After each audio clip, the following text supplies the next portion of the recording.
Hello, আমাদের shoot চলছে। আমার সাথে আছে দাদা, আর ওই দিকে আজকে আমাদের নায়ক, গায়ক এবং সুরকার একসাথেই। গৌতম কাকু, তারই গান, তারই চলছে সব কিছু। আর এখন আছি আমরা প্রিন্সেপ ঘাটে। এই হচ্ছে আমাদের হুগলি ব্রিজ। হুগলি ব্রিজ, হ্যাঁ, দ্বিতীয় হুগলি সেতু। অ্যাকচুয়ালি হুগলি ব্রিজ বলাটা ভুল। খুব তাড়াতাড়ি আসছে, সবাই পাশে থাকুন, সাথে থাকুন। খুব সুন্দর গান, অন্যরকম একটা ফিল হবে। এই আমাদের গায়ক, সাপোর্ট করবেন, কম্পোজার। একদম। তাহলে দেখা হচ্ছে।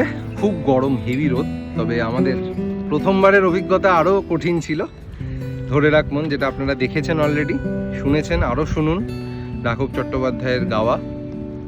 দেখা হচ্ছে নতুন গানে অভিমান মিউজিকের সাথে।